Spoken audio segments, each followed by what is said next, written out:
Oh, hello. Oh, spot it. Your oil is changed. Thank you, Dada. You're welcome.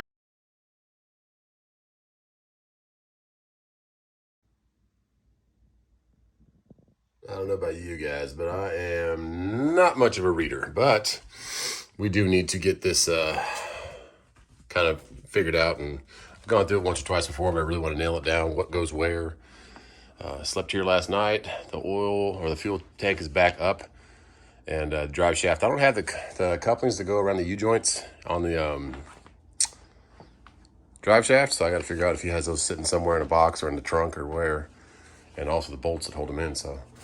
Drive shaft needs to go in. I need to check if there's any fluid in the transmission. But right now, we are going to go ahead and just go over this again and make sure we know where everything's going. Because everything's hooked up. I'll show you a little trick about the crank sensor, or the cam sensor. There's a little kind of pigtail. You need to make sure you disconnect that. Otherwise, it won't reach. Just little stuff like that. But let's read through this first. And then go ahead and, Holly's really good with the pictures and stuff too. Like, don't do this, don't do that. But everything has a place, everything's connected. Oil pressure, fuel pressure.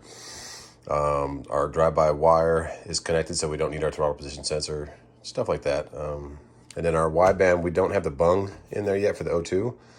So I'm just gonna keep that out of the way on the passenger side. And then when we get the exhaust done, we'll weld one in and get that in there. You have to be 18 to 22 inches away from the block out of the header. I'm not 100% sure exactly that distance, but you have to be far away. You can't be right up under where the 4 tubes come into the collector and go back. You want to be a little bit further back. So stuff like that. But we'll have to go to the, I'm not an exhaust guy. We'll go to the exhaust shop for that. And a couple of good ones out here we'll go to. But yeah, just want to get everything wired up correctly. We got the 2 grounds on the back of the heads for the coils. I'll show you what those are too. Just little things. They're not that hard. Holly's really good, guys. $3,000 for this kit and wiring kit. It's like $3,300, but it's worth it. So then we got the bigger screen too, and that goes in the dash. So let's read through this and then let's get back out there. So this is pretty much what we're going to be focusing on right here. Is the switch power on, the main power, the main ground, and the green for the fuel pump. And then electrical fans and all that. There's an 8-pin. I have to get a relay in there. You can't directly wire them to the fans. And we still have to get hoses and all that for the radiator. So we can get it to at least fire. We have to also hook up the transmission. And then what I was talking about with the O2 sensor, what it was saying is you have to have at least 18 to 24 inches after the O2 sensor that has pipe. So you have to have an exhaust pipe at least. So you can't just have the bung, the O2 sensor, and then 5 inches of pipe and it's open to the atmosphere. You have to have 18 to 24 inches of pipe. That's what I was trying to get at, which I saw. So we're going to focus on this right now. Get the fuel pump, put in the switch wire, and then our handheld should pop on, and we should be able to calibrate some stuff and maybe fire it. Probably not today, but get some more fuel in there, and probably have my buddy Patrick down here when we fire. We'll see what we can do, though. Let's try and get this to at least power up that handheld device, which we got the bigger one. Typically comes with, I think it's a little 3.5-inch little screen. We bought the bigger 7.8, I want to say it is. And there's even a bigger one now that they make, but we bought the big one. It's all touch screen, so you can just calibrate 6.2 liters, supercharged, amount of boost, that kind of stuff. So let's go show you where the cam sensor is, the pigtail for that, little things, where the grounds go to the back of the heads for coils, that kind of stuff. And just make sure you're on bank 1 or bank 2. The coils are on the right side, and the injectors are too. If you're looking at the front of the car, the right side is like cylinder 1, 357. So, and then evens on the other side, the passenger side. All right, let's go out there. What I was talking about for your cam sensor, you see right there, that's where it plugged in. The purple one. This one's the old one, and it plugged, that was the old plug, it plugged in, and then it daisy chains down to another plug that would go under there. So you have to unplug that one, and then this is the one that comes with the Holly. It plugs right in there. So that's your cam sensor. And then I was talking about your coils. You're gonna want to make sure there's a wire back here. This is the one right here. That is ground for the ignition on that side. So here's your coils, odd. So 1, 3, 5, 7 cylinders. So we're on the right side, and then even sides the passenger side. And then our drive-by wires right here. We're gonna have to get this out of the way, so make sure it does not touch this pulley right here. and make sure that goes back.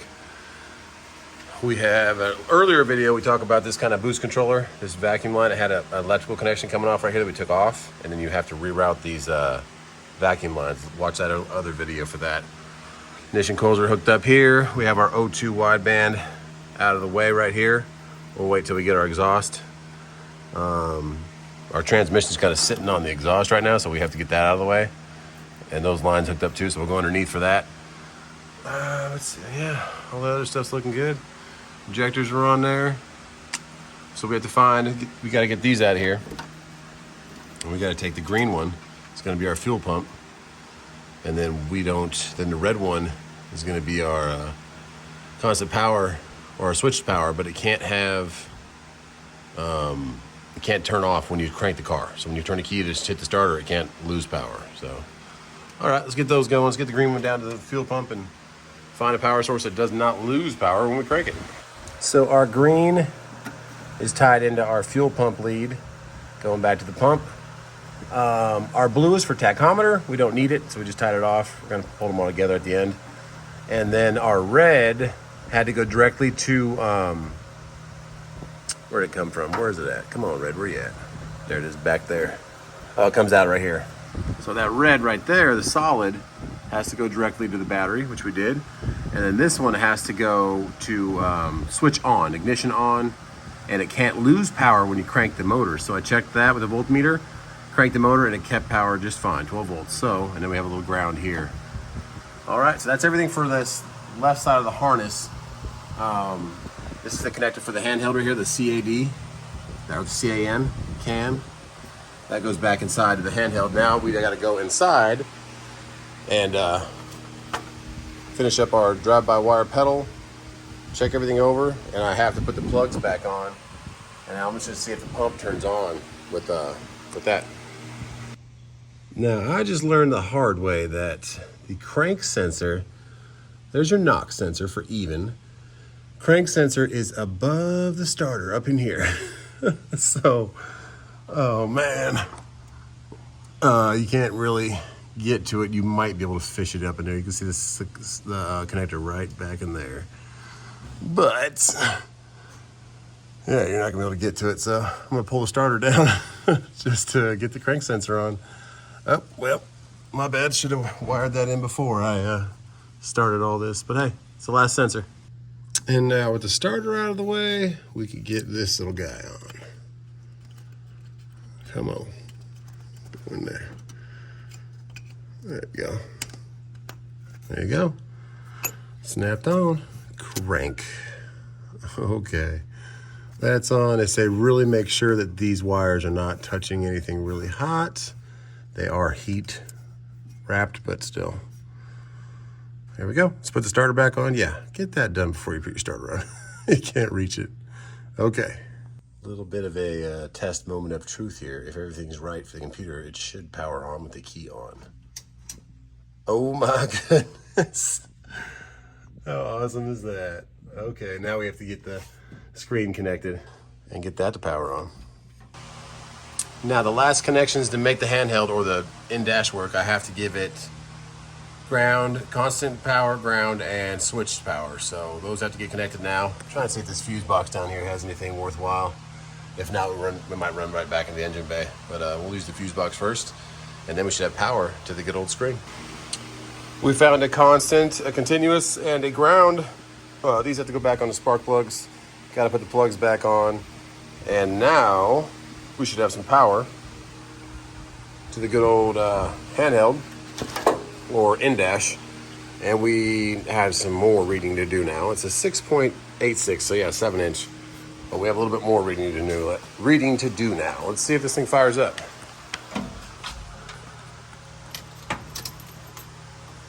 Oh my goodness. How cool is that? Yes, that is pretty dang awesome. Gotta say myself. Okay, let's go through some prompts and see what we gotta do here. So it says waiting for data on the bottom left. I don't know. Oh yeah. we had some stuff to do, guys. Finally got to focus, but yeah, we need to do some reading. That is so cool, guys. Man, that's cool.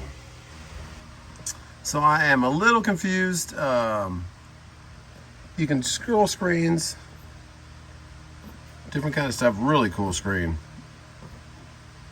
But it's no data. Everything is disabled.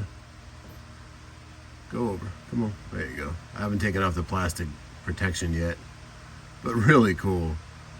But if you go to menu, so when I go to menu or configuration or anything, I switched to Terminator X. I'm gonna have to do some more reading because it just says everything's disabled. There's all these cool screens you can go to, which is super cool. With the main screen, this one, you can go next for the next screen and all that, but I don't know if I have to have the handheld because it won't let me. You can like customize the screen, but you can't do the whole. Yeah, see, now it's letting me try to customize. No, I don't want to customize. Plug wires are back on. It is time to go do some research. So I think that's going to wrap it for today. Unless I figure out something in the next 20 minutes, I think I'll head back to the other house. Leave the shop or the lake house, whatever you want to call it. But yeah, no handheld came with it, just had the dash one, so we'll see. But that is exciting that we got power to it at least. Okay, so I'm out here racking my brain. I am sweating. It's like 100 degrees out here in South Carolina today. Hooked up to GPS, hooked up to little toggle, or the C port for the USB. Put the USB in there, went through everything, watched a bunch of videos, and come to find out, this was a tuner kit that was sold to me, and I'm not a tuner. So he said, I called Holly, got on the phone with them, and he's like, okay, man, yeah, everything's looking right. I told him all the lights that were lit up on the things, like, that's correct. I told him that was showing up, but it wasn't showing. It said no ECU found. And I kept saying, what? And he said, well, you don't have the 3.5-inch Wizard. And I said, no, I never got that. He said, okay, you have the tuner. Unless you're a good tuner, you're going to have to take that USB, which is right here, plug it into a laptop and do your own tuning. I said, and then there's the GPS right there. So everything lit up is right. He says 5 and 8 don't ever light up. He said those numbers are all right. He said that's all right, but the no ECU is because you have to tune it first. So we have to get one of those Wizards to tune it. And also I found out more other stuff. There's a leather wire that comes in there. It's not really an extension wire. There's a wire that comes off the back of that, and it goes to this wire right here. And it's just not, it's a can. It's not a extension. It's for when I do get the Wizard, the computer plugs in right here. So you go straight from the back of the 618 screen, come out here, plug into the harness right there. And then they'll give you a little resistor right there. You plug that in there when you're not using the 3.5 Wizard. When I do have to use the 3.5 Wizard, I will plug it into here. I will use this extension, which matches the same colors, and that lets me kind of have more length to extend it. So I'm not crazy. I did waste a good hour and a half trying to figure this out, but that won't turn on. It won't turn on the fuel pump, won't turn on the coils, won't turn on anything until it has that Wizard done, or you are a laptop professional tuner, which I'm not. Set fuel tables and all that kind of stuff. Nah, the Wizard just lets you pop it in there. And then I made sure, because it was $297 to buy that thing. I made sure to ask him, like, hey, if I do this again, can I use it on other ones? He said, yeah, it's not just specific to one computer system. So when I do another one besides this one, like those two, which I might also do a Holly, I don't know, I might just use the factory computer, I can use it again. So $300, but you can use it again and again. So nice to have it. I did look it up and see if I could get it anywhere else cheaper. It was like $350 everywhere else, but Holly has them for $297. And he told me, like, hey, we're the only place you can buy them from, and we're the cheapest. I said, okay, unless you get somebody that's like selling one of their ones already used. But as far as we can get, we have everything ready to go. If we had that tune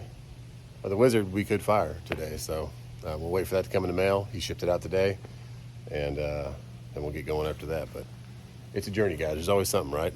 So, yeah, I'm just excited about it. Everything's connected except for the alternator. It's the only thing that's not that charge wire telling the alternator to charge, and a wire off the back of the alternator to the battery. That's the only thing not connected. So we're getting there, guys. But that was super cool. I was excited to see the actual screen and computer turn on. So we'll do it one more time just for fun. Okay, Holly EFI. We are set to go. Just need a tune. And until next time, until that comes in the mail. God bless you guys. Thanks for hanging out with me today. Longer day than I thought, but we got some stuff done. We also changed the oil on that thing today. And she should be good for another. It's synthetic. It says 20,000 miles on the filter and 10,000 on oil. We're going to change it in 5 just to be safe. But yeah, let's close the hood on these two boys. We started them up today too. And get back home to these kids. See what Thursday holds.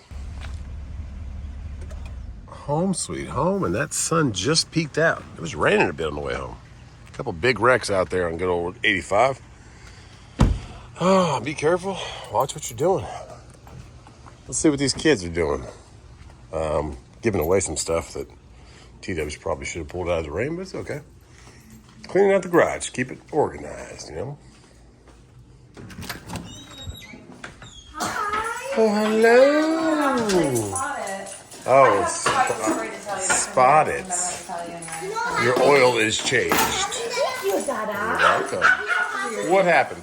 So, there's a new friend named Carter, but it's not the one on the bus. Tiki. It's a different Carter. A different Carter? Yeah. I'm dying. There's like 2 Carters. There's 2 Carters? There's one in your classroom? Tiki. No, there's no Carter in my classroom. I gave Tiki a treat because he was peeping outside. Tiki, I'll pick you up. There you go.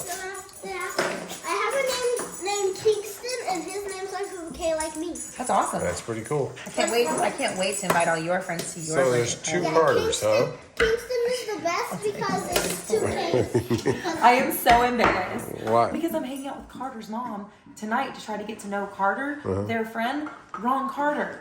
But he's in 1st grade. They don't know him. Okay, so how'd you meet his mom if you didn't meet him? Because she messaged me on Facebook and was like, hey, your kids are going to Bryson. My kids just started there. How do you guys like it? I'm like, oh, they're great. And then they were like, yeah, Carter's loving it. He's in 1st grade. I'm like, oh, you're Carter's mom from the bus. No, she's not. Carter's mom from the bus just messaged. So this lady just randomly messaged you and said, hey, your kid goes to the same school as my We went to high kid. school together up here. Oh, okay. But she's really nice, so we're still going to hang out tonight. Tiki's not I amused. can't wait to tell her. Where's my smallest son? Oh, yeah, had a rough day. It was a rough day. He's a teenager. He's a 3-year-old. Hey, Lucy, I see you. I see you, pups. You I should have see seen you. it at the gym. He like had to take that axe. Take it to the gym? Oh yeah, like he was like Plastic axe. He was not having it. Well, your oil has changed, and we did some fun stuff in the Trans Am. I can't wait to see. Wasted about 2 hours of my life today. It was okay. A little sweaty out there, a little hot. But we figured out the problem, and we got to spend another $300. Oh yeah. I'm sorry. It's all good. Hopefully someone in this video gets taught that, yeah, if you get the 6.68, also get the 3.5. 679. 679. All Kids right, are bathed. Till then, guys. God bless you guys. We're going to get settled back in here, and we'll see you on the next one. Can you say bye? Bye.